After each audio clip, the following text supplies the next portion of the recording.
reporters risk their personal safety, their physical freedom, and even their lives to share stories of their communities and of humanity worldwide.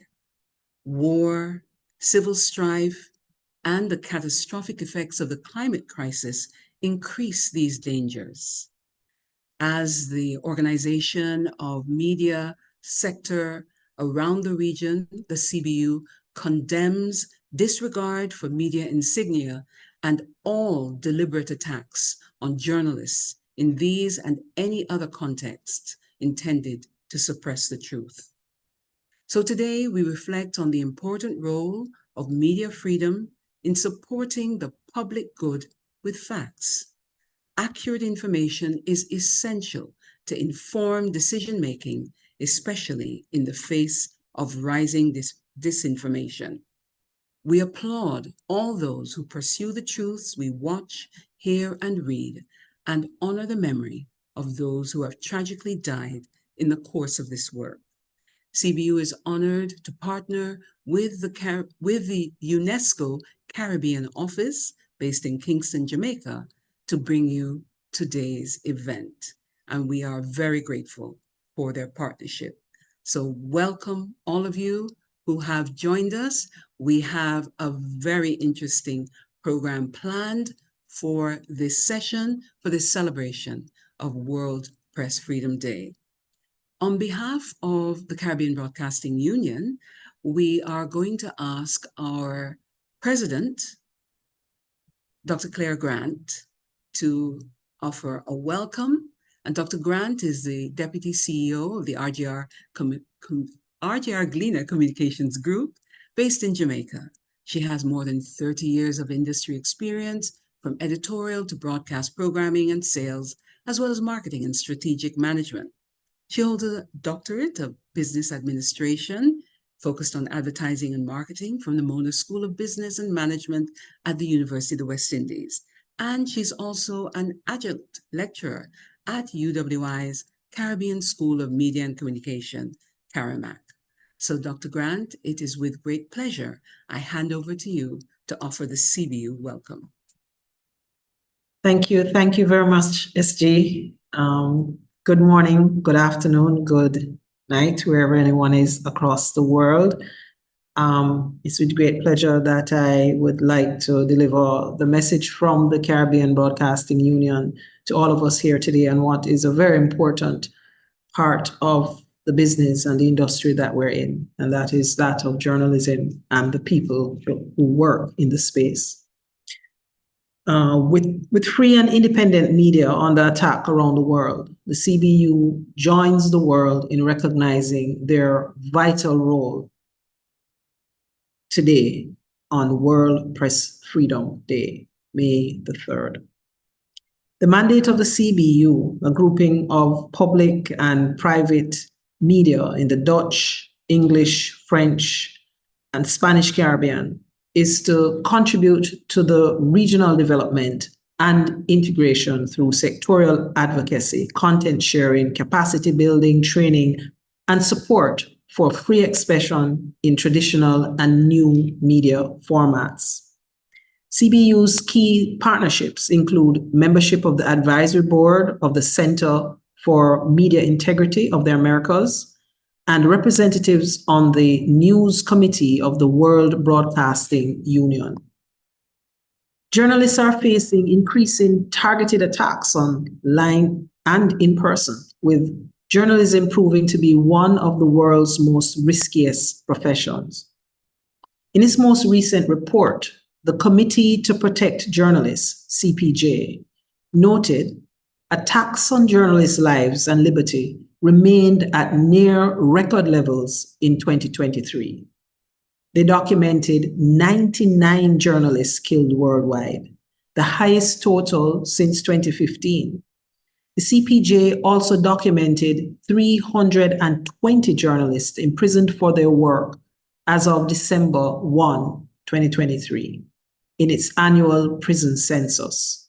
That is nearly a global all-time high of more than 360 the year before. According to the latest update from the World Press Freedom Index, which evaluates the environment for journalism in 180 countries and territories, the situation is extremely serious, very serious as it's categorized, in 31 countries, difficult in 42, problematic in 55, and good or satisfactory in only 52 countries.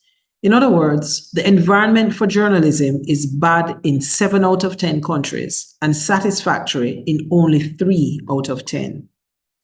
In the Caribbean, media houses have suffered the intense incidents, including drive-by shootings and fires. Meanwhile, individual journalists have been targeted in person and in virtual spaces by political and criminal forces. In recent months, CBU has noted the nearly intolerable situation for media professionals in the CARICOM nation of Haiti. The CPJ has documented 6 Haitian journalists killed since January 2022 as direct reprisals for their work. According to the CPJ's 2023 Global Impunity Index, those unsolved killings have placed Haiti as the world's 3rd worst country behind Syria and Somalia, respectively, when it comes to justice for murdered journalists over the past 10 years.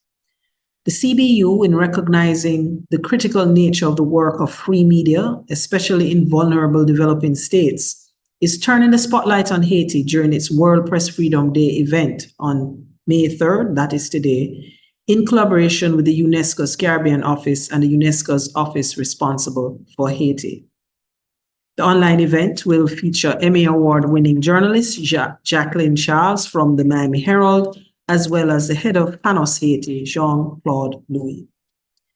I just want to also add that now more than ever, as we see an increase in different forms of media and people are bombarded with trying to understand what are the facts, what is true, what to trust, it is more important more than any other time that we understand just how important freedom of the press is and the protection of our journalists.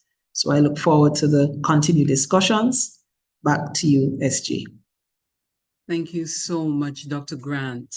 And now it is my absolute pleasure to invite to this discussion the UNESCO representative in Haiti, Tatiana Villegas Zamora. She is, interestingly enough, and very much in tune with today's theme of a press for the planet.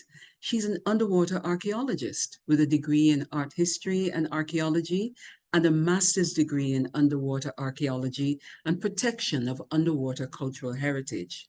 She served UNESCO around the world, including as head of the culture program for Egypt, Sudan, and Libya at UNESCO's Regional Office for Arab countries.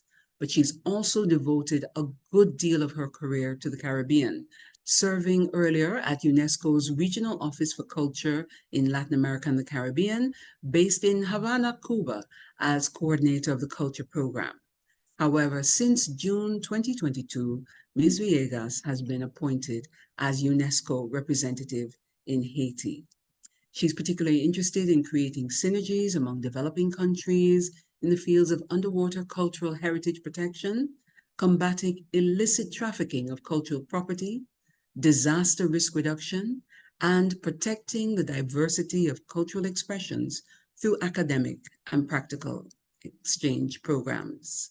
Again, Ms. Villegas, a pleasure to invite you to offer greetings on behalf of UNESCO.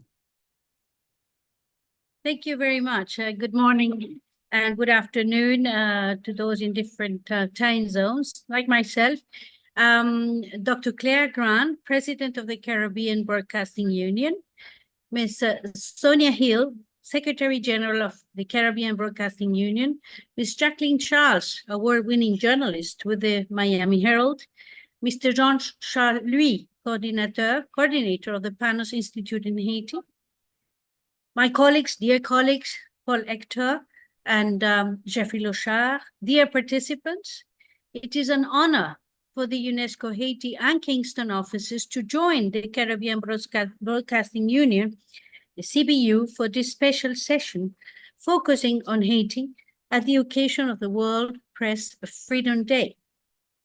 Today, the security challenges are enormous in the country, not only in the country, worldwide, as several of my predecessors have mentioned. Media and journalists are not spared. Journalists are fleeing the country. Others are reducing their media coverage or leaving the profession permanently. Media premises are being vandalized. Their equipment, such as tape recorders, phones, cameras, are often destroyed to prevent the dissemination of quality information. This is an evidence, this shows serious threats to the freedom of the press. Media and journalists have become the target of armed gangs and are often victims of physical, verbal violence and hazards harassment online and offline. Now, these attacks are serious obstacles to access to information and freedom of the press in the country. So the commemoration of the World Press Freedom Day this year is also dedicated to the importance of journalism and freedom of expression in the context of the current global environmental crisis. It aims to highlight the significant role of the press, journalism, and access to information, the role that they play to ensure and secure a sustainable future that respects the rights of individuals, the diversity of their voices, and gender equality, making the link between protection of freedom of expression and the preservation of the environment. It focuses on how science communication shapes public understanding and policy making regarding environmental issues, strategies to ensure the dissemination of accurate and reliable information, combating climate disinformation, corporate capture, and greenwashing, addressing misinformation and disinformation in environmental reporting, and safeguarding journalists and scientists, particularly women, against the specific challenges and threats they encounter in these fields. Independent journalism and scientists are crucial actors in helping our society separate facts from fiction and take informed decisions. So as the Director General of UNESCO, Ms. Audrey Azoulay, declares, climate change is also a journalistic and informational challenge. So no effective climate action is possible without access to reliable and free scientific information. This is why UNESCO spread this clear message. Protecting free and plural information also means at the same time protecting our democracies and our planet. So media institutions and journalists play a crucial role in sustainable development by producing and disseminating reliable scientific information on environmental crises and stemming the floods of disinformation. In the context of the current global environmental crisis, misinformation campaigns challenge knowledge and scientific research methods. Attacks on the validity of science pose a serious threat to pluralistic and informed public debate. So journalists must be able to continue to play their role as vanguards of democracy and continue providing information on all issues, including environmental protection. This goes hand in hand with the Sustainable Development Goal number 16, Target 10.2, relating to the promotion of inclusive and peaceful societies for sustainable development and the establishment of effective, inclusive, and accountable institutions at all levels. Environmental, security, political, and social reporting by media and journalists is very important in Haiti. It's a country, as you all know, vulnerable to climate change and regularly victim of natural disasters. So environmental journalism play a fundamental role in enabling populations to receive messages from scientists and experts dealing with the issues related to the environment and the effects of climate change. The dissemination of the right information allows citizens to make good decisions, and it can even save lives. So it is crucial to continue emphasizing on the need of a free press, the safety of journalism, and to promote access to information as fundamental human rights as an essential step in the path to achieving the Sustainable Development Goals in Haiti and in the Caribbean. So 30 years after the declaration of the Santiago Declaration, excuse the redundancy, which advances media independence and pluralism, UNESCO reaffirms its worldwide commitment to defending press freedom of expression. And this webinar is the Caribbean contribution to this action, and we're eager to listen to our speakers. And I would also like to say that at the same time as we're speaking, in about an hour's time, there will be an event in our office in Port-au-Prince in which our office will be delivering security materials, bulletproof protection casks, helmets, to about 30 journalists in Haiti, as also UNESCO contribution to a safe journalism in the country. So thank you very much, all of you. Very satisfied to see the number of people that are connected. It is a pleasure, and we are all eager to listen to our participants. Thank you very much, and the floor is back to you. Thank you very much. Thank you so much, Tatiana Villegas, and thank you at the end for bringing us back to the reality. What we're doing here is a nice event, but what's happening on the ground, that's what we're here about. Thank you so much.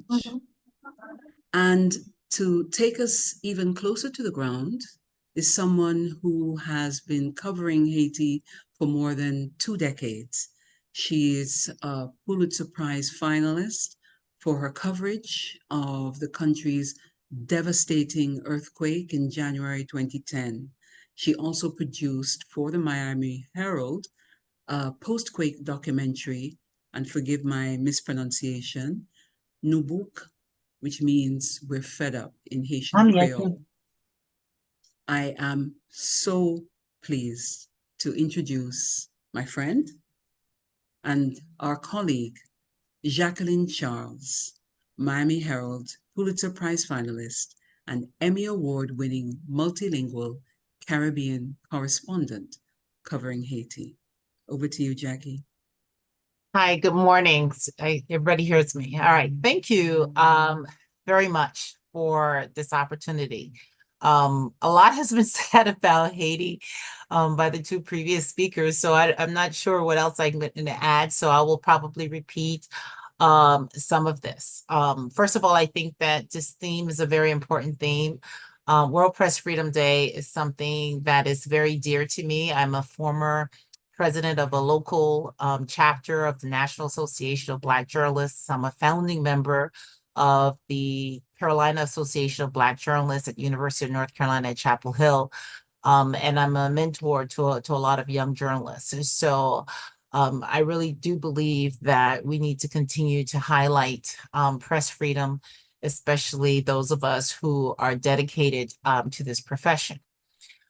Your theme, a press for the planet, journalism in the face of the environmental crisis. I think that this is also aptly timely by both UNESCO and the Caribbean Broadcasting Unit in your highlight of Haiti. I'm talking to you today on a morning in which I just filed a story about how at least a dozen Haitians have died in the last 24 hours. Over 2,000 of them have had their homes flooded out. And this isn't even in Port-au-Prince. This is in the northern part of Haiti, in Cap-Haïtien, which is the 2nd largest city, which has turned into almost like the new capital as a result of the gang violence in Port-au-Prince. People have been flooding Cape Haitian, putting a lot of pressure on that city. And now today they're having to dig themselves out from under the floods. What we are seeing with this profound crisis that Haiti is undergoing, it's not just about the gangs or the security. It's a humanitarian crisis with 5 million people who are having problems struggling to find food. At least 1 million of them are facing famine. Many of them, way too many of them, are children. On top of that, there's an economic crisis that we'll talk about in a little bit that's affecting media houses in the country. It's all starting to have this ripple effect. And it's not just those who are living in these gang-controlled communities, but people around the country and those of us who are journalists who are trying to report the news and report the facts. While most people have only been tuned into Haiti since the July 7th, 2021 assassination of the president, this downward spiral that we have seen, we're watching, it has been in the making for quite some time, at least a decade, if not going back to the 2010 earthquake, which was supposed to be a period of renewed hope, but that hope has not really arrived. But certainly in the last 3 years, it has been incredibly challenging to be a journalist in the country, whether you are a member of the local media or the foreign press. We are not only dealing with an ongoing gang insurgency and volatility, which can make you a victim at a moment's notice, but this is still a country that is quite vulnerable to man-made disasters and climate change. Take, for example, the 2021 earthquake, which occurred 5 weeks after the assassination of President Jovenel. I recall having to jump on a plane from Miami literally a week after arriving back here, having spent a month in the country covering the assassination. Because of the gang crisis and the southern end of Port-au-Prince being blocked, the first thing and the only thing I was sure of was that I could not travel by road. So we had to find another way in order to access the southern part of the country. And when you think about it, yes, I'm with the Miami Herald, but we don't have the endless cash to hire helicopters like some of my colleagues did, and while they stayed in Port-au-Prince. So we had to physically get there and be prepared to stay there. I was fortunate enough that I was able to hop a ride on a U.S. Coast Guard, helicopter. Once in the South, there was not only the fallout of the earthquake, but then we were in hurricane season and soon there were storms. So the roads now were not only split open because of the quake, but now they were blocked because of mudslides, boulders, and landslides. So imagine this scenario today at a time when the entire country is cut off from the capital, the largest city, and trying to get to the north, where, the only access to the Cape Haitian, for instance, today is on helicopters. So you have a whole lot of journalists in the capital as we speak, and their choice is either you stay or you risk your lives through gang control roads in order to get to the north, in order to get, to the story. And what this has also done is it's created a situation where I'm in Miami and I probably know much faster than Haitians in Haiti about something that's happening in the other part of the country because of that lack of access to information in a very timely fashion. For the last several years, but these are the kind of scenarios that we have been repeatedly confronted with as Haiti's, disaster responders, for instance, report because of the escalation of gang violence, they cannot pre-position supplies. And in places where they do have stocks, they have to helplessly watch as they're eluded. This also occurred to some of our UN agencies. The violence, the weakness, and the absence of the state has not only left the average Haitian vulnerable to death and destruction, but as journalists, it means watching the gains that have been made in recent years basically come unravel before your eyes. I've been on the front lines of disaster coverage, both in Haiti and elsewhere in the Caribbean, for over 20 years. I recall when the debates we were having were about instituting states of emergencies, always came up in Jamaica. People not wanting to leave their homes, a lot in our Eastern Caribbean, or the lack of shelters, are these schools enough? Today, while those issues still exist in many of our territories, I think the population is also increasingly much more sensitized to the climate crisis as they watch countries like Trinidad become flooded, see the destruction in low-lying islands of the Bahamas, and overall watch as we have hurricanes well into December. This is especially true again in Haiti, where Magic 9, the radio station owned by Le Nouveliste, the country's oldest daily newspaper, They actually have a program on climate change. It's called IT Climat. To see journalists discuss something of this importance and have a radio show dedicated to it, it's encouraging. But at the same time, there's a new reality. You know, the Nouvelliste just turned 126 years old on Wednesday, on May 1st. But that celebration was dampened by another reality, which is that they have now had to suspend the printing of the actual newspaper because gangs attacked their building in downtown Port-au-Prince. As a result of this violence, they're also feeling the economic pinch where they've had to do layoffs. They're having to cut back on salaries. Even though when you turn on the radio, you're hearing advertising, you know, but what the publisher told me the other day, these are actually not new ads. These are old ads because people just don't have money to pay, and the business community has stopped, you know, buying ads. And so they do this, you know, because you need to create that space, you know, that break between programming, and also out of loyalty to customers that have been loyal to you, but you're all in it together. But what does tomorrow hold? And that is the challenge, that if we do not have a free press and free independent press, that leaves the door open for other kinds of media to come in. And then, you know, what does that mean in terms of the dissemination of information? That is the challenge. That is the crossroads that Haitian media find themselves at today. We have another media, Radio Caraïbe, which is the oldest radio station in the country. They were located downtown Port-au-Prince in a very famous address. They have had to pick up and leave again because of the gangs, which have basically turned downtown Port-au-Prince into a no man's land. It was also reported a television station that had been working there trying to modernize you know, the dissemination of news and other programming. They now just announced that they are going to shut down permanently because of the violence and because of the economic landscape. Recently, in a joint appeal, 90 Haitian journalists and the group Reporters Without Borders called on the international community and the country's newly created Transitional Presidential Council to help protect Haitian journalists amid this crisis that's forcing many of us to either practice self-censorship, abandon the profession, or to flee the country. As you just heard, since 2022, at least 6 journalists have been murdered in retaliation for their work. But I can tell you that even before then, the numbers were growing.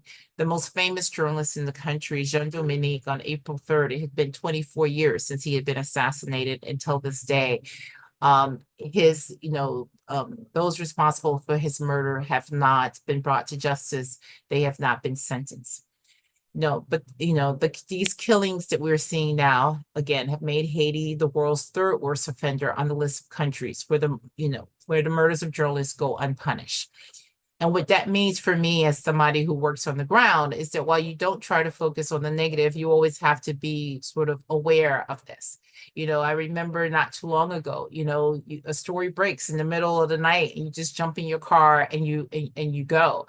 Today, it's not so simple. I was in Haiti last in December, and I just remember being rattled because whether the streets are full of cars or your car is the only one on the street, you're not comfortable because you know at any moment somebody can jump out.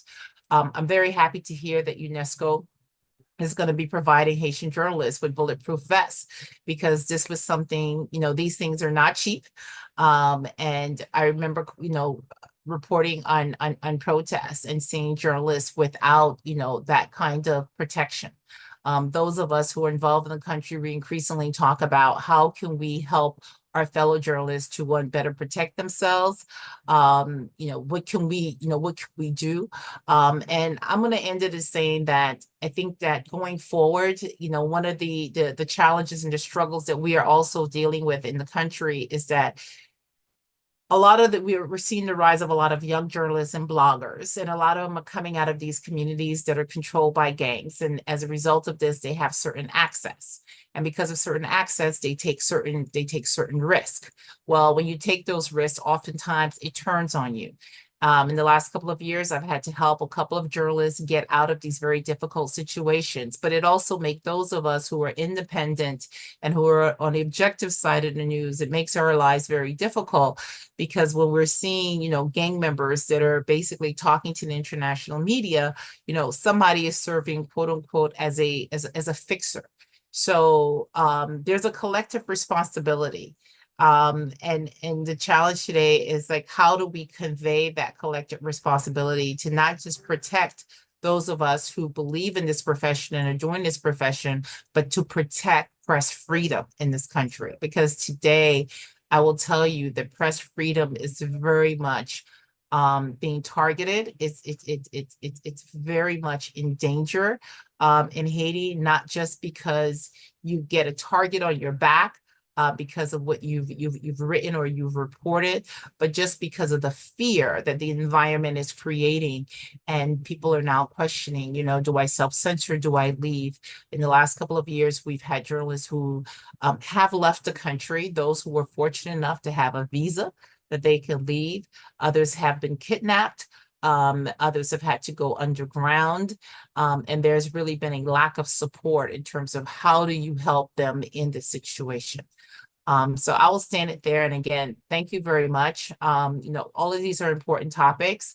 And those of us who are, either in Haiti or outside of Haiti, dedicated to the country, dedicated to reporting these news, we want to continue to do this. And we are going to continue to do it. But again, the environment will also dictate how long we're able to do it in the way that we have done. Thank you. Thank you so much, Jackie, for sharing that perspective, that look into a situation that the media are the ones who allow us to even be aware of. So we celebrate you and your colleagues who are working to make sure we know what is happening. Thank you. It's now my pleasure to move to our feature speaker for today, our other feature speaker, I should say, because we've had many features and keynotes so far. He is the coordinator of Institute Panos Haiti. He's worked in development, empowering vulnerable groups for more than 2 decades in areas like gender, environment, climate change, HIV/AIDS, human trafficking, and disinformation. He brings to this work a background in journalism and sociology, and he is, of course, extremely familiar with Haiti's media landscape and, as the theme of today demands, the interconnection between the social, political, and environmental issues affecting our CARICOM sister country. It's my pleasure to invite to speak to us today Mr. Jean-Claude Louis. Thanks so much, Sonia. It's a pleasure to be with you this morning, and I appreciate the speakers who have who have already talked, and it's like my speech has already been said. But I thank the CBU Secretariat and UNESCO for inviting me to the World Press Freedom Day celebration, and I appreciate that you are putting the focus on Haiti. And as you have heard it from Jacqueline, so Haiti is facing a very difficult moment in its history. As a CARICOM sister nation, I think it's a good day that we dedicate this day to Haiti. And the environmental crisis is one of the most pressing challenges of our time, and journalism has to play a vital role in our response to it. It is sad to observe and experience, but Haiti has been a prime example of a disaster that can arise without appropriate environmental care and attention, and one governance and accountability are lacking at all other levels. And you can see what is happening in the political landscape of Haiti. For the past 2 years, the political turmoil and continuing violence resulting from growing political instability in Haiti have been exacerbated by the dominance of organized criminal activities. The country lockdown, fuel crisis. As of now, there has not been one drop of gas coming from the terminals, from the gas terminal in Haiti for 15 days. So if you need any gas now, you have to buy it on the black market, nearly 3 or 4 times the cost of the regular cost.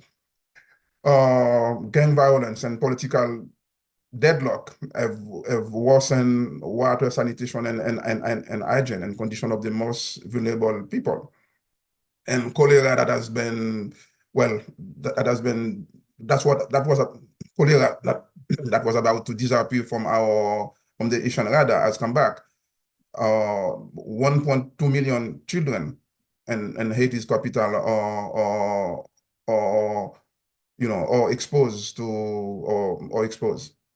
And patients with comorbidity and chronic diseases, they cannot move in and out for care. Actually, there are more than 3,000 people who are internally displaced in Haiti. And as Jacqueline said it, 5 million people in Haiti are facing food and insecurity. And regarding journalists, Haitian journalists face unique challenges. The situation has severely undermined the ability of independent media to function efficiently and to protect the environment. It is a struggle for survival, and insecurity has reduced economic activities, impacting advertising, the only source of revenue for the vast majority of the press in Haiti. And self-censorship, limitation on journalists' mobility, violent targeting of journalists, and the collapse of the economy have seriously undermined the viability of commercial media. And the general environment of fear has severely inhibited independent media practice. Okay, I see that the slides are on. Maybe you might need to move a bit forward with the slide.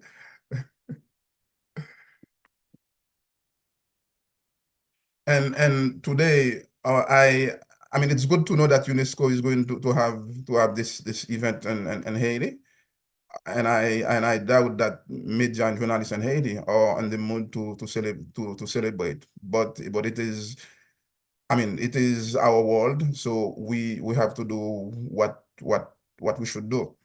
And as Jacqueline was saying it, many newsrooms are closed. Many journalists have lost their job, and media have reduced their number of operations. And last week, as it was already said, Novelis premises were attacked, and now they have to move elsewhere. They vandalized the equipment and took away furniture and the raw material needed to print the newspaper.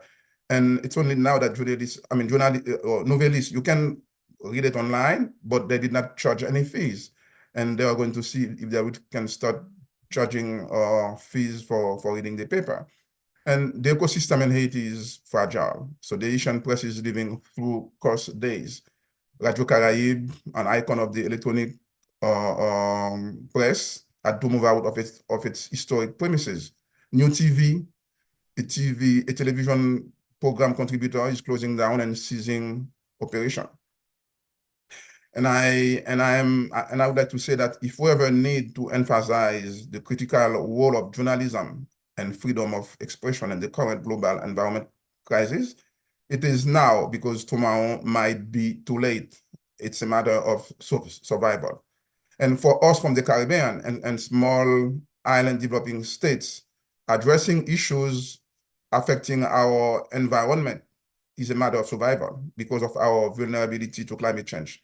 Hurricanes and rising sea levels pose existential threats to us. Our biodiversity is important and sometimes neglected. Industries like tourism and fisheries, because they contribute significantly to our economy, they have to be taken care of, and journalists have to report on them and hold our leaders accountable. So the global environmental crisis invites us to action. The media and journalist roles are key in underscoring the need for global attention and support to protect biodiversity and give voices to the local who know best how to address the issues and mitigate the impact. Our environment in Haiti is in the red. Fruit trees, mangoes, avocados, mangroves, they are being cut to make charcoal, and we are destroying our livelihood. And I was saying at the beginning, you have all of those people who are being internally displaced. They are moving to places that were not meant to receive them, and they have to make a living. They cut the trees, they cut the mango trees, and this is sad. This is very terrible to see that they are destroying the fruit trees because they need to make a fire to cook their food. And globally and locally, we do need to take climate action to lessen the impact and decrease the desperation of our people. If no action is taken, that means that we are exacerbating poverty, human trafficking, and particularly women's exploitation. The media's role in promoting state accountability, holding our leaders accountable for their decision, is crucial to democratic governance, including environmental governance. There is a growing urgency to investigate the causes and impact of environmental issues that negatively affect our daily lives. In the face of the environmental crisis, not only do we need media and journalists, but the local actors must continue to play the crucial role in safeguarding the environment by promoting community engagement, education and awareness. Local actors can organize workshops, seminars, and awareness campaigns to educate community members about environmental issues, sustainable practice, and conservation efforts. Involvement and decision-making, engaging with local communities and decision-making ensures that their perspective are considered when they are implementing environmental policies. And how can we support the media and journalism in Haiti? Because of my experience of working in the environment in Haiti, and my connection to some of the groups like IT Climat that Jacqueline was talking about. I mean, they used to stay at our office, but because of insecurity, they had to move, and we had to move also our office to go elsewhere. I mean, in a safer area. So there is no paucity of laws in Haiti to enforce environmental protection. So Haiti is one of the Caribbean countries where if the laws at all levels were enforced, we would have had the greener, the healthier environment. However, the socio-economic crisis and potential political instability make it difficult for the country's media and local actors to address these challenges effectively. In the face of the environmental crisis, we need to encourage environmental journalism and advocate for robust press freedom laws that safeguard journalists reporting on environmental issues. We cannot ignore the danger of that journalists are facing when they are covering the environment. And I am not going to go back to this because Dr. Grant and Jacqueline and Dev raised those issues. And as it was reported by RSF, over 200 media professionals have been victims of violence in the last decade for covering environmental issues. For this to happen, to protect the environment, we need local and international solidarity. Local and international players can help Haitian journalists cover environmental issues by providing logistical and financial support to guarantee their safety and access to affected areas. CARICOM leaders have made the first step politically. They are doing their best to help solve the political situation. And I think that I know that no later than last night there was a meeting with the CARICOM leaders, and I know that few members of the presidential council, they did not participate. So CARICOM still has a lot to do, and we hope that the process works. However, on the environmental front, we need networking, we need collaboration, we need the resources, we need experience sharing, capacity building, And we need international support to pressure local authorities to foster environmental journalism in Haiti, and above all, protect journalists in Haiti. And lastly, remember, small individual action collectively can significantly impact our planet's health. Let us work together to support media and journalism for a greener and healthier future. Thank you again for putting the focus in Haiti. Thank you. Thank you so much, Jean-Claude. And we really appreciate the way that you have brought the issues together and shown how significant journalism is to the survival of our region, our vulnerable region, as exemplified by Haiti, but as affects all of us.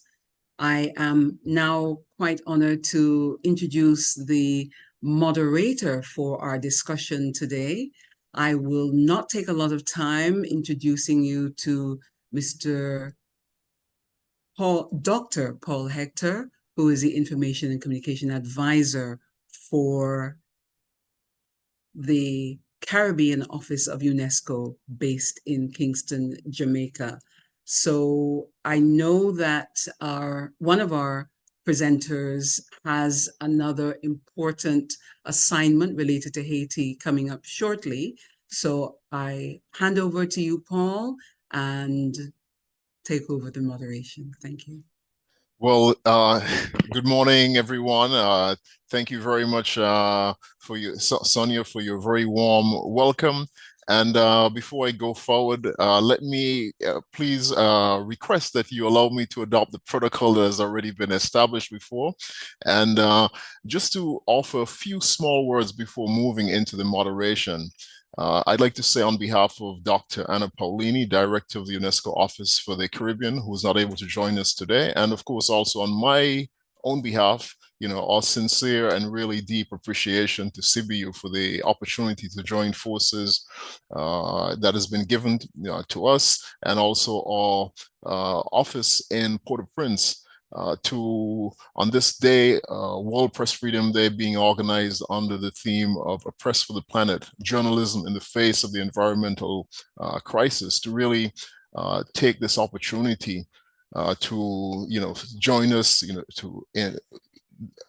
through our virtual presence, through our voices, through the discussions that we're having here, to really show solidarity with the many journalists in Haiti who are really under attack for carrying out this really important work, which is so fundamental, so vital to keeping the public informed.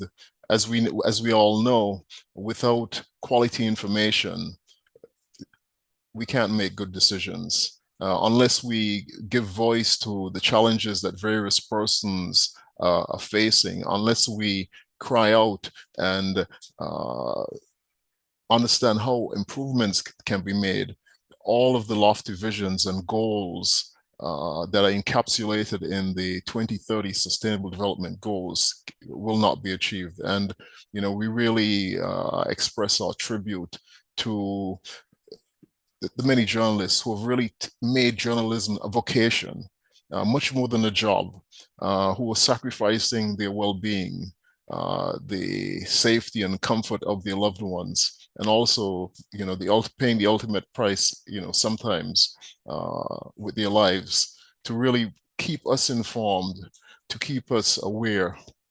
And so for that, we're very grateful.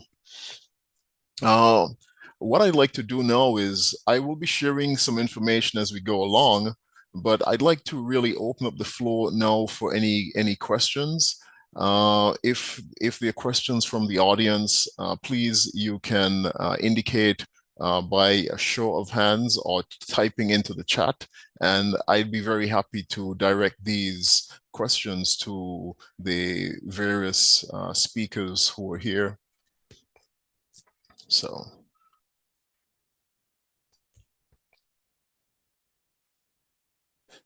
But all right, I'm going to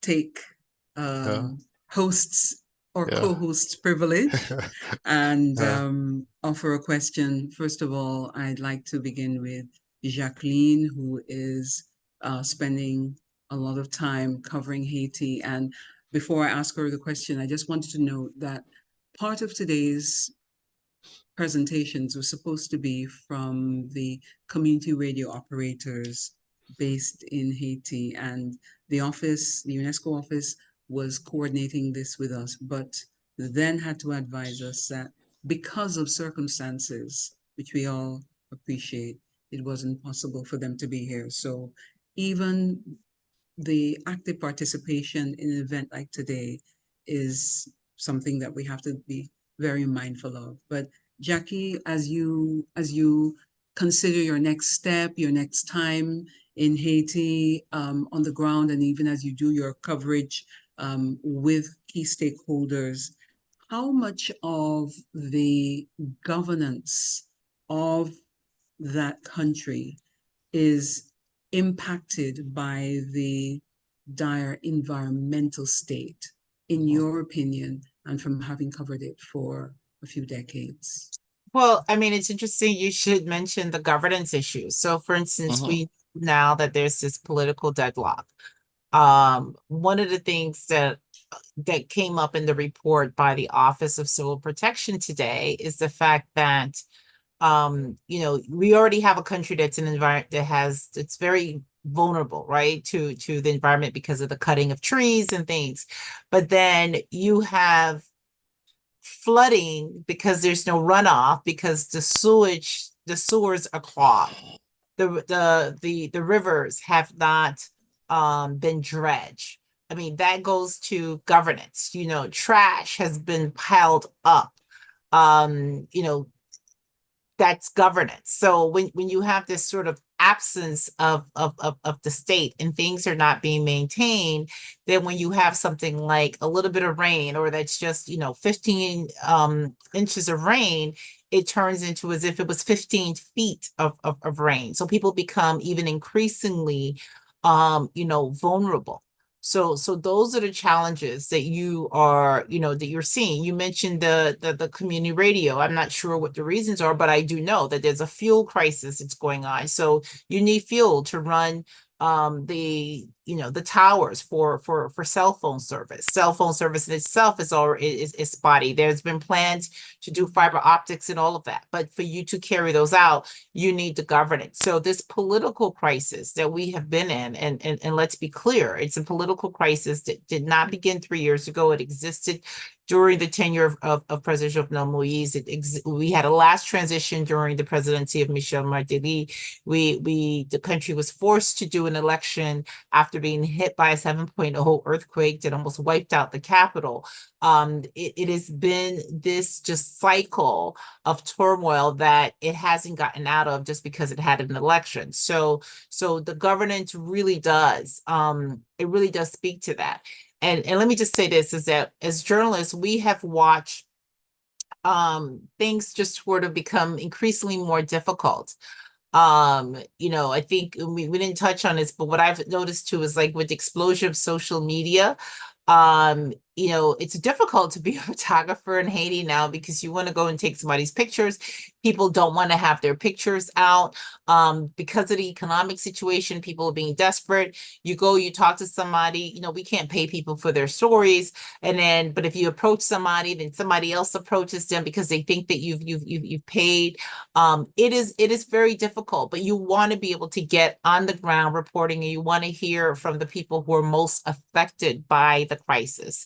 And that's the challenge. Not the same old people who have access to us, who have access to the airwaves, but the people who don't have access. Those are the people you want to give voice to, because these are the people who are most affected by the lack of governance, by the turmoil, by the crisis. Thanks so much. And moderator, may I have a little bit more privilege and direct a question to to Jean-Claude? Yes, please go right ahead. All right, Jean-Claude. There was a question for Jacqueline in the chat. Oh, please. I cede. We can take the we'll go with the question afterwards. Okay. Okay, yeah. All right. Okay. Well, I'll try to be very quick. So, Jean-Claude, you had spoken about the need for local actors to be more active in order to ensure that democracy and good governance.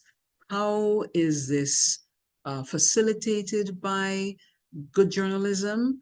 And what are the challenges for good journalism for covering local actors in Haiti? Thanks, Sonia, for the question. Well, it's a very delicate situation that we are, that we are facing in Haiti, and particularly journalists in Haiti. I have to remind that Haiti is one of the Caribbean countries where where there is still no law to access of information. Leaders, they are very secretive of their information. They usually don't put information out unless you have contact, with big wigs. And now the thing is, we we have a very weak civil society and Haiti. And now people are asking, where is the civil society? Why can they force the government, whatever exists as government to take action? And it's a very difficult situation where, because of the situation, it's mere survival, where the first priority of the people, is to survive first, because the local actors, they're also being impacted by what is happening on the ground.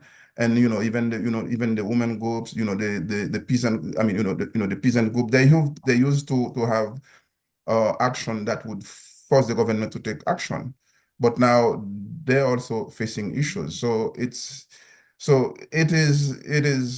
bit complicated, and we really hope that we'll get out of this and put Haiti and have Haiti on the path of a civilized, well, that's not the word to use, but to make sure that people can live peacefully, can live without fear, that you can move and go wherever you want. Last week I had to go to Cape Haitian. Well, luckily I was lucky to take a ride with a UN helicopter, because I needed to travel. But I'm going back to Haiti for the weekend. I'm flying back to Cap Haitien, but I don't even know how am I going to get back to Port-au-Prince. So it's a very difficult situation that we are dealing with. Can I just add something here? Because this has also come up for people outside, and it's been one of my frustrations. I'm literally dealing with it right now. And I've been saying in the last couple of days, literally, like, bad news is hard to hide. It's there, and it's easy to write because it's there, it's in your face. Good news is hard to write, but hard to find.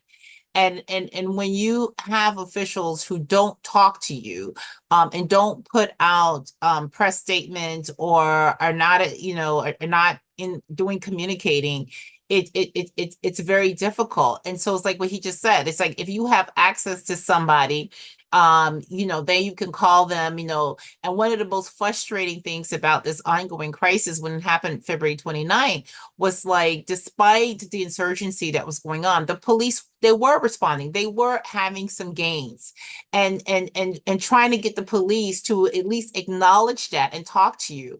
And I had instances where somebody just wanted to go on the record, and my boss was like, no, we're not going to do that.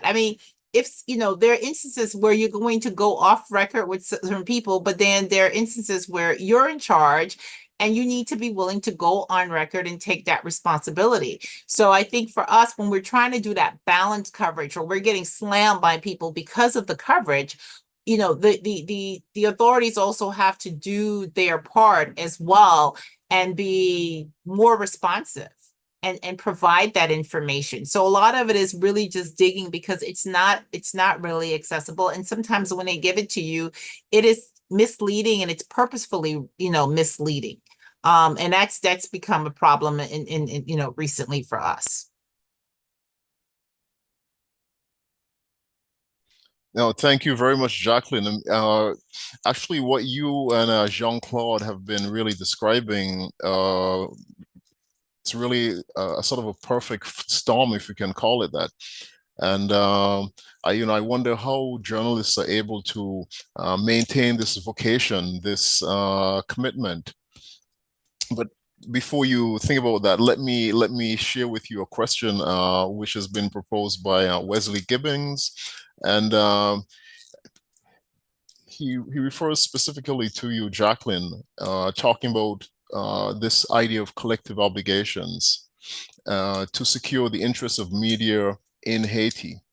And he asks, what contributions can regional media make to achieving this requirement? The Association of Caribbean Media and others have offered advocacy and solidarity. But what do you see as key tangible interventions that are necessary? And I would also, I pose this question both to you, Jacqueline, and also to you, Jean-Claude. Well, first of all, let me just commend 18 Degrees North, Sarah Burton, who the last couple of days have been reaching out because she wanted to do something on World Press Freedom Day to raise awareness of the Haitian media. And she's done a Substack where and she's teamed up with Panos Institute. You know, the media, the journalists in Haiti, they really do have needs, not just for protection, but the economic situation is really starting to affect their own bottom line.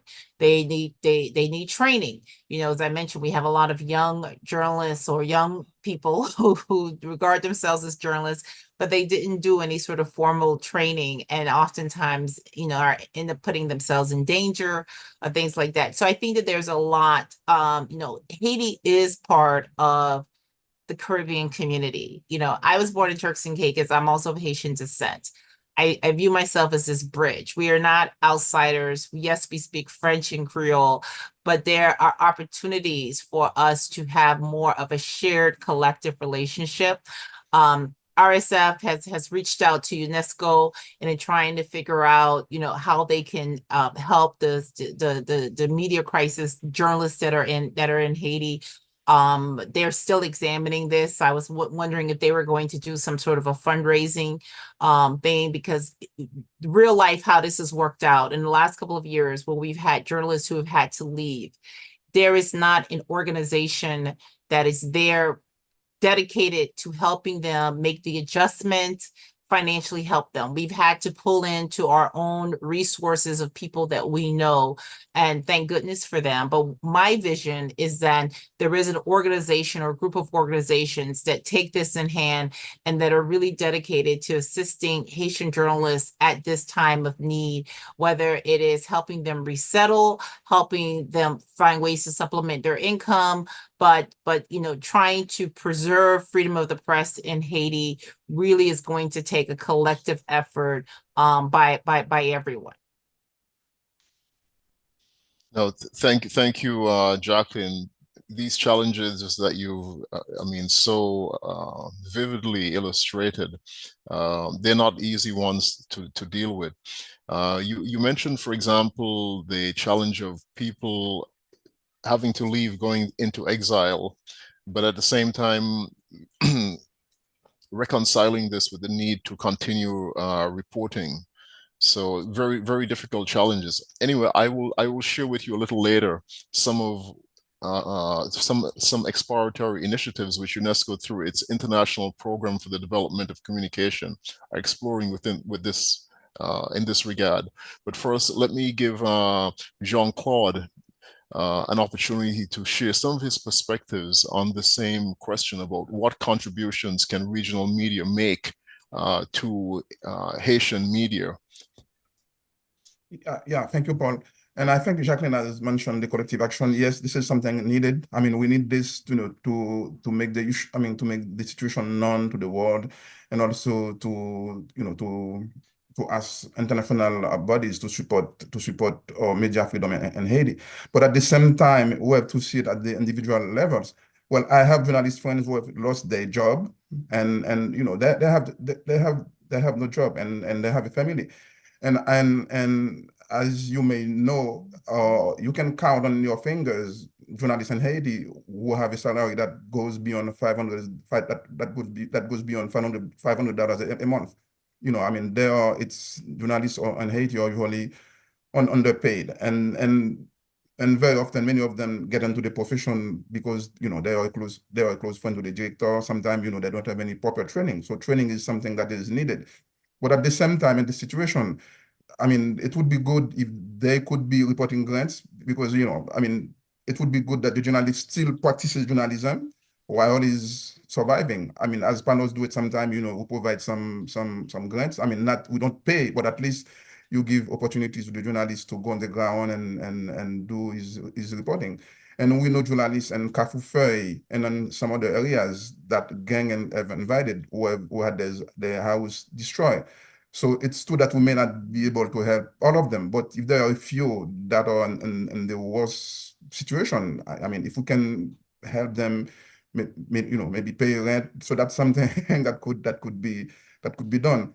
Now, journalists in Haiti have no insurance. I know that for one guy in Jeremy, I think he had lost one eye, and I know that his family had to do its best to provide him the care because there is no insurance. Is it something that we could collaborate on? Maybe a collective insurance for a group of journalists, maybe going through the journalist association. And even the medias, many of them, the media houses, many of them are losing business. Some of them are closing down.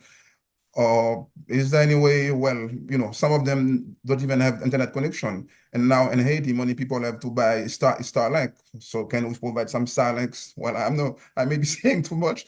Can we provide some Starlinks to some radios who are vital in informing the population? Can we provide some solar panels, given the loss of advertisement? These are just some ideas. And can we maybe support the media and broadcasting messages on civic participation, on protecting the environment, on keeping themselves safe from cholera, on washing hands? These are things that we could do, while we contribute to, to the civil society. I mean, to bring education to the society, but we also help the media, keep surviving, keep its stuff. So these are some ideas that could be explored. If we want to take some key tangible actions. Over to you. Thank you. No, thank you very much, Jean-Claude. As I think many of you may be familiar with UNESCO's International Program for the Development of Communication, which has been in operation well over 40 years, supporting projects around the world, and which has a particular focus on supporting media in least developing countries, small island developing states. Which of course corresponds very much to the situation in Haiti, and also doing lots of work looking at post-conflict and post-disaster situations.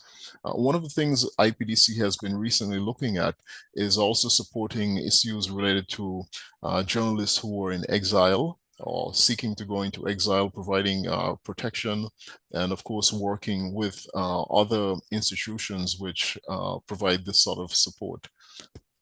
Again, of course, it's also very important to maintain and support journalists who are grappling with the various challenges on the ground. And we of course through this IPDC facility, open to entertaining submissions. So I think that's something that we can take up going forwards.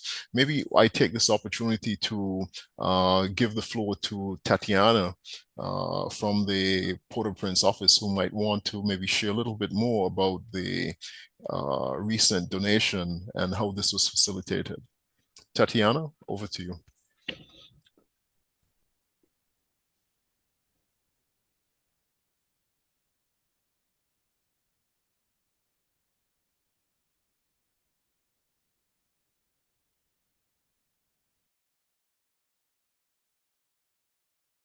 Tatiana, can you hear me?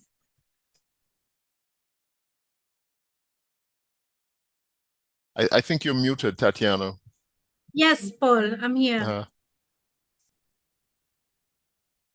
I was just in response to that question. I shared about the current move within IPDC to work with a number of partners outside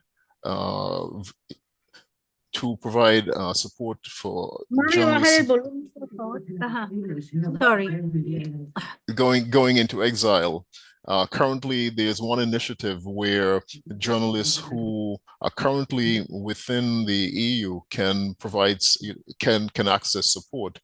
But I was also talking about the possibilities through the IPDC to, for example, support post-conflict, post-disaster countries, the media organizations there. And I was just asking whether you might wish to share any more insights into the recent provision of protective equipment that had been supplied that you're going to be undertaking today. No, there is a ongoing action since last year. This is the second delivery of security equipment to the journalist that was supported by the headquarters, by the communications sector. But it is important to note that the Director General is presently in Santiago de Chile for the manifestation of the big commemorations of the Freedom of Expression Day. And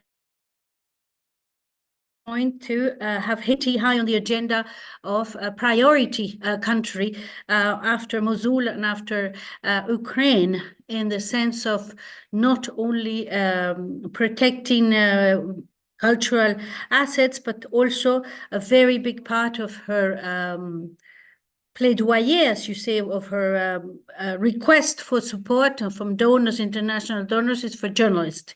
So there will be actions benefiting Haitian journalists in the next actions of the Director General.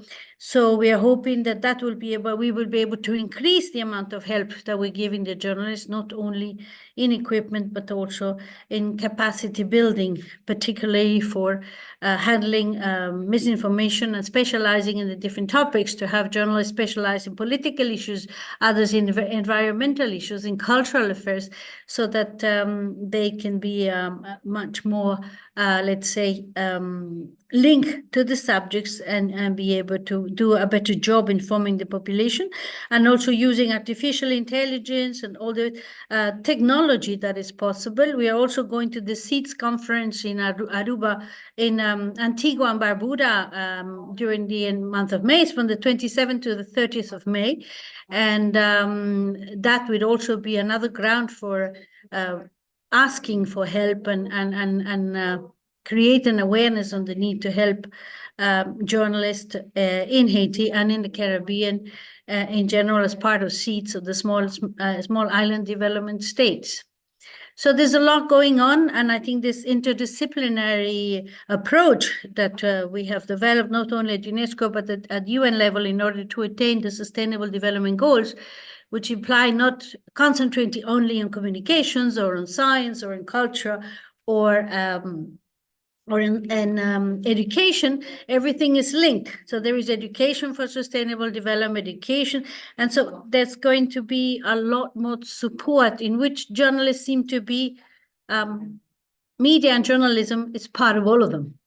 So I think that we will be able to create some very good grounds for further developing help from our own countries and from our own region for our journalists. And so I think this meeting is really the beginning, continuation, but the beginning of another period of cooperation between our offices and with the media institutions.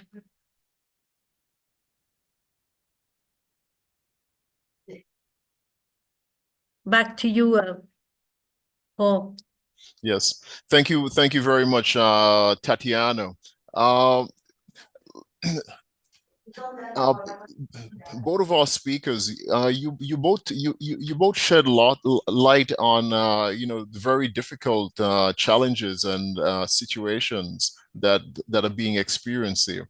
And coming back to this issue of training of journalists, Can you shed a bit of light? You referred to many journalists who persons who are aspiring to enter careers in journalism, but have difficulty in accessing formal training.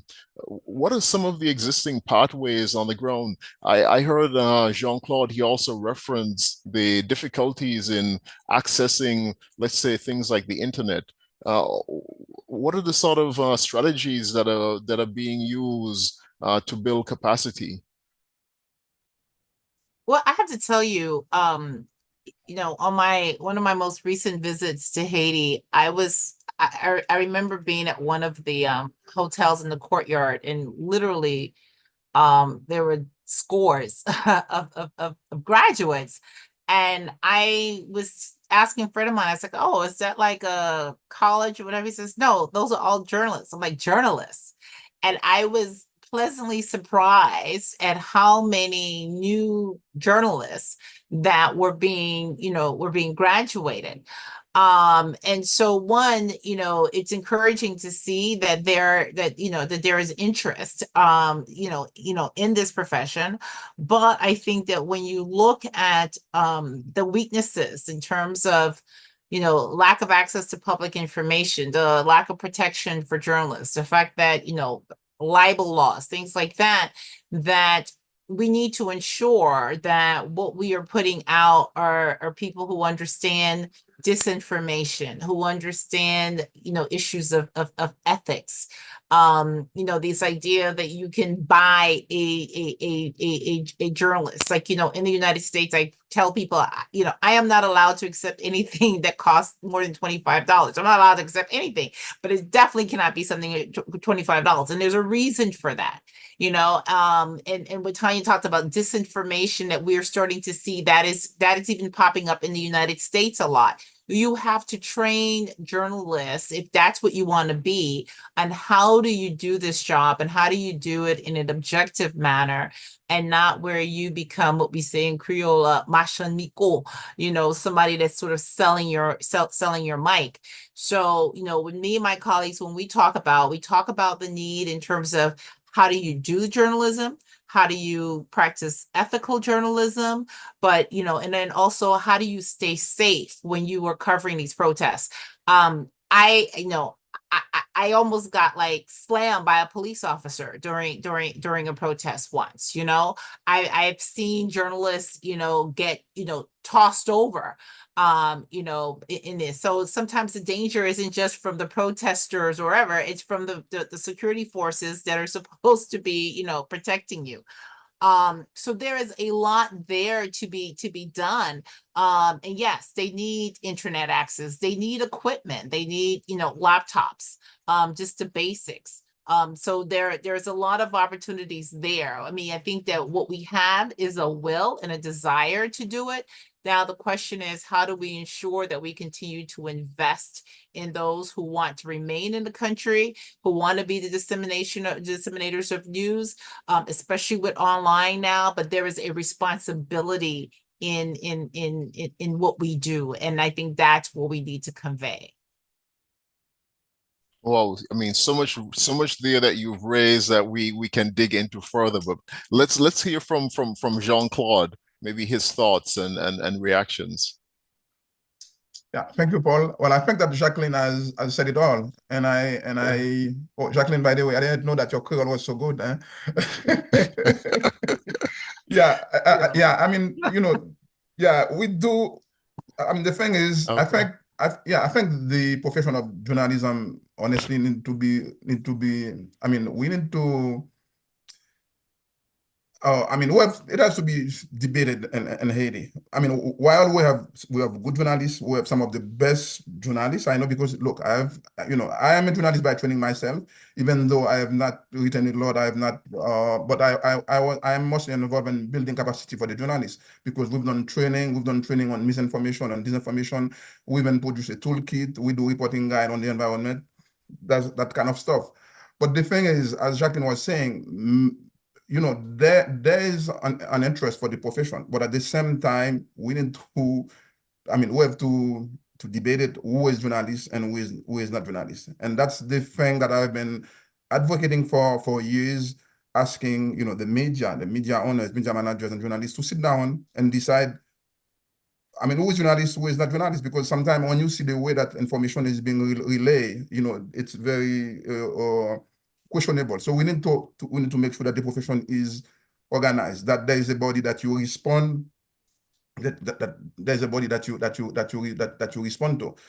And I would end by saying that, I mean, building the capacity is important, but we need to put it in a framework, because we have faced the situation when we organize training. I mean, where people will come, they say that they're journalists, they've been trained for 6 months, for a year, in a private school, and very often, I mean, the ethics, the integrity that you're looking for, you don't find it. So I think it might not be the platform to launch it, but there's a debate that need to be taken on there regarding journalism in Haiti. Over to you, Paul. No, thank you very much, Jean-Claude, for that. I see we have two hands raised. We have Tatiana with a follow-up, and I also see Dr. Claire Grant. So let's see, we'll take Tatiana first, and then we'll hear from Claire. And we're really advancing. So if there are any more questions, please just enter them very quickly. I think we'll be wrapping up fairly soon. Tatiana, over to you. Thank you, Paul. The very, very short intervention, enlarging what I was mentioning about capacity building. We don't only need to concentrate on capacity building to journalists, but we also need to train institutions to respect journalism. And our journalists have to be transparent, verify their sources, be neutral, etc. But institutions have to also respect the role and the profession of journalism. So that's one field in which the Haiti UNESCO Office is also working on. With the High Commissioner for Human Rights of the UN, we have already done a few sessions of capacity building to journalists, but also to police officers, for example, because you were mentioning, Ms. Charles, about the necessity to have police forces and the military forces respect the role of the journalists. And when they see someone with a press badge on their body, they are supposed to not harass them, not push them around, not interrupt with them delivering the news. So this is something that we have to constantly work on, and I think that field of training all others in the judicial system, in the governance. I mean, all of the work that is being done to consolidate governance, transparency, stability in Haiti has to include modules on the respect for journalism, so that the population can be rightly informed and help to consolidate a stable society and cohesion. Thank you. Yes, thank you very much, Tatiana, for again speaking about the work that is being done with respect to the training of judicial operators, not only police officers, but also prosecutors, judges, looking at updating legal systems and so forth, so that many of those provisions in the Universal Declaration of Human Rights, that they can be actually operationalized, and that citizens can have access to the information that they need. Let me just say something quick, Paul. We're talking about Haiti, but I think that actually is something that needs to be Caribbean-wide, because the experience around the region is that a lot of us do not have the respect for the journalism profession. And I think that is something that really needs to be stepped up. Yes, we don't have any more rights in Earth, but we are doing a profession. And I think that leaders and institutions need to understand that, we should not be attacked for doing our jobs, and that we need to be protected. Thank you very much, Jacqueline, for those, and I think that also speaks and re-emphasizes the importance of so many of those international days where a high level of visibility can be shone on journalism, the importance of that work. World Press Freedom Day. There's also the International Day for drawing attention to impunity and attacks against journalists. So all very, very key moments. But again, as you said, it's something which needs to be mainstream throughout the year, and we have to keep finding ways to keep ringing that bell and ensuring that we have that appreciation for the role of trusted information within the democratic societies which we all aspire to uphold. Dr. Grant, over to you. Okay. Morning, everybody. Again, it's been very interesting, the conversation and the areas that we've been discussing. I think there is something concerning the Haiti conversation on freedom of press around journalists.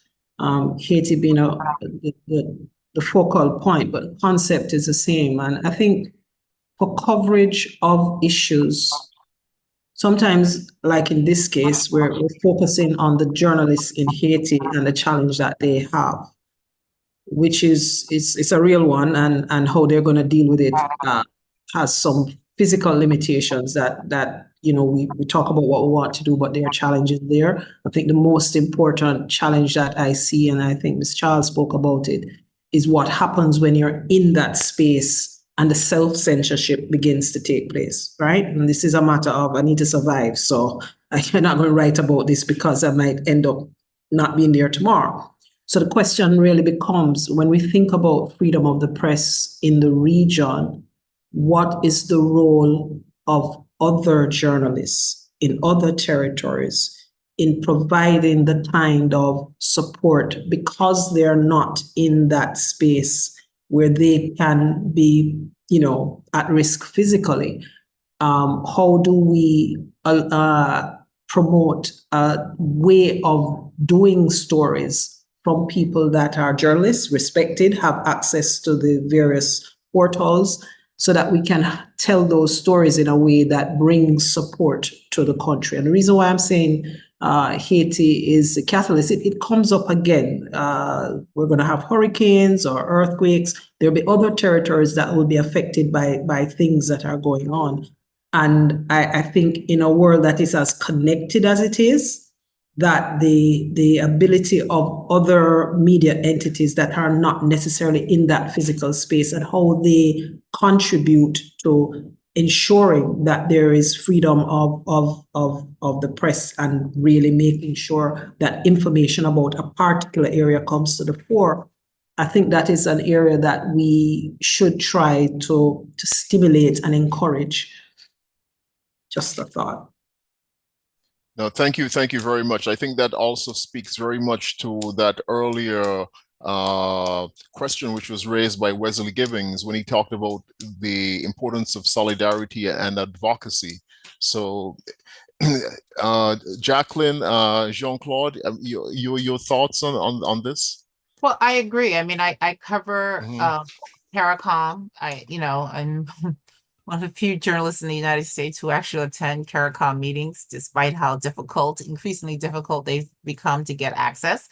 But yes, there is this language barrier, right, in terms of Haiti, because we're functioning in French and Creole, and not everybody in the region can do that. But so much of the issue we see is starting to spill over into these other countries, and we can start with accountability journalism. I mean, today there's an ongoing political crisis over the setup of a transitional council that was brokered by Caribbean leaders, and yet in some of our countries, we're having our own issues in terms of the Haitian migration crisis. So those are stories that are there that we can do. I think one of my frustrations that I've seen just throughout the region, and I think we have to get away from this, is that sometimes we're so very singularly focused on, what's happening in our particular territory that we don't always think regionally as journalists.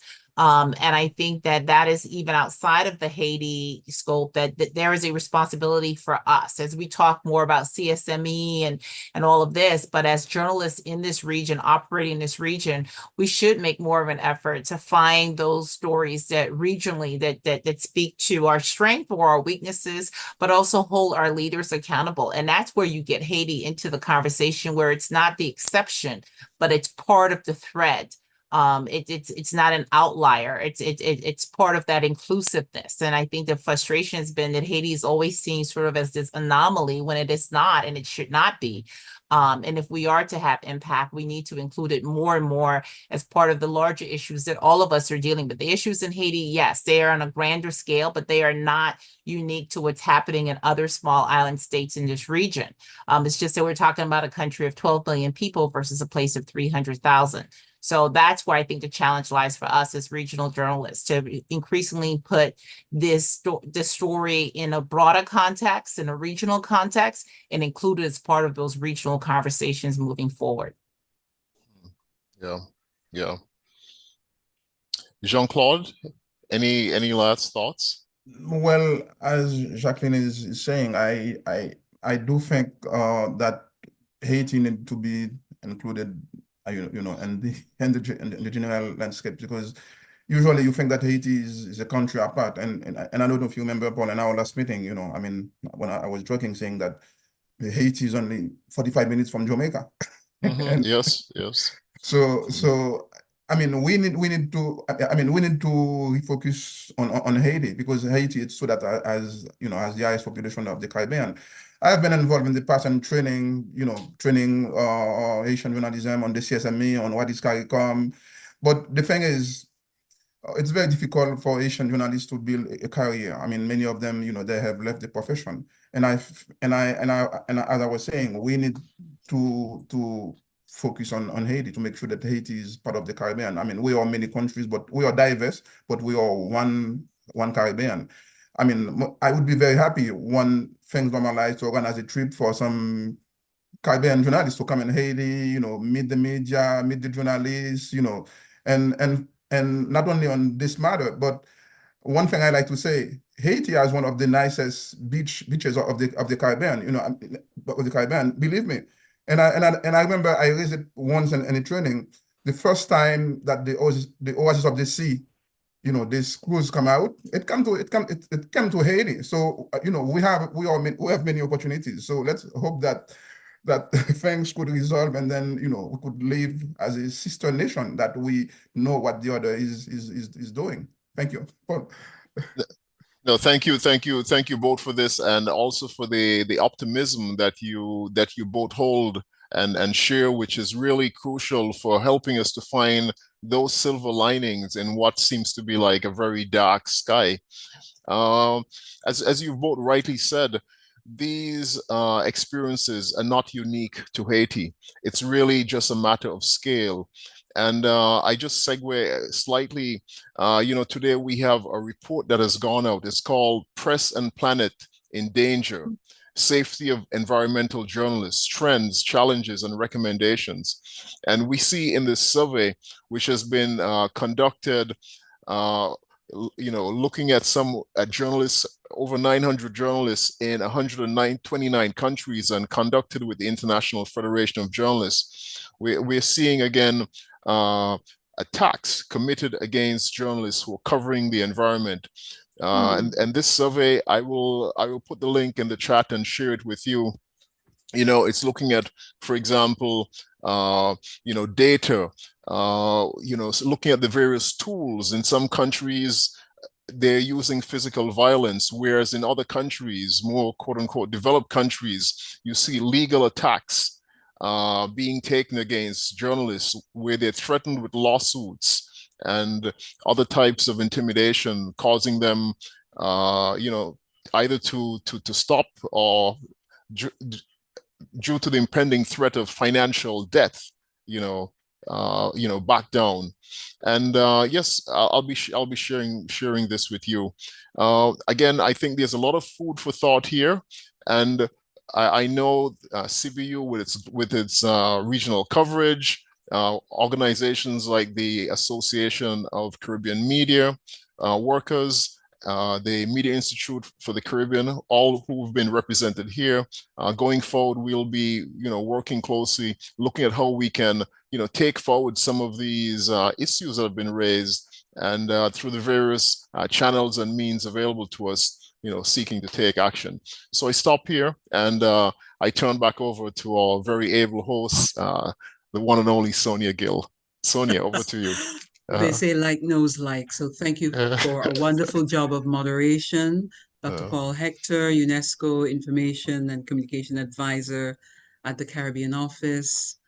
I want to say a very sincere and warm thank you to Ms. Tatiana Villegas, head of the UNESCO Office in Haiti, for bringing greetings from that office and from the Caribbean Office. Truly appreciated, and wonderful to hear about the work that's happening in Haiti through your office. A warm thank you to my president, Dr. Claire Grant, participating and really showing that there is solidarity around the Caribbean, and the CBU is emblematic of that. And I want to say to our two feature speakers, Ms. Jacqueline Charles of the Miami Herald, Mr. Jean-Claude Louis, coordinator of Institute Panos Haiti, both of you, we are grateful for the insights you have shared with us. We are grateful for the experiences that you have given us a little look into, and we are committed. This is not a one-off. This is part of a partnership with our sisters and brothers in Haitian media going forward. I want to thank everybody who's assisted with making today happen, from the UNESCO team, from the CBU team, and from our other partners. And I want to thank those of you who've joined us by Zoom or joined us via our streaming link. And thanks again to UNESCO for making that possible. And thanks to our interpreters, who I'm sure have been working very hard to share with our multilingual audience. In closing, I want to share from my personal philosopher, I want to say. He's a Caribbean man working in Grenada, from Trinidad and Tobago, visited every country in the Caribbean. Some of you may know him, Steve Maxime. He styles himself as a climate change instructor. He says, in much the same way that natural ecosystems are under threat, so too are those of the press. As much as we value biodiversity in the natural sphere, there's a constant threat of alien, invasive species and destructive policies that can diminish the life-supporting ecosystem services. Press freedom recognizes and protects the ecosystems provided by the Fourth Estate, services that are germane to our ability to thrive and survive on this planet. I thank all of you who have joined us, and I wish for you the very best World Press Freedom Day. Thank you. Paul, I think that Jeffrey Lochard wanted the floor and couldn't get his hand up. Yeah, but it's okay. So I think it is end. So maybe Okay.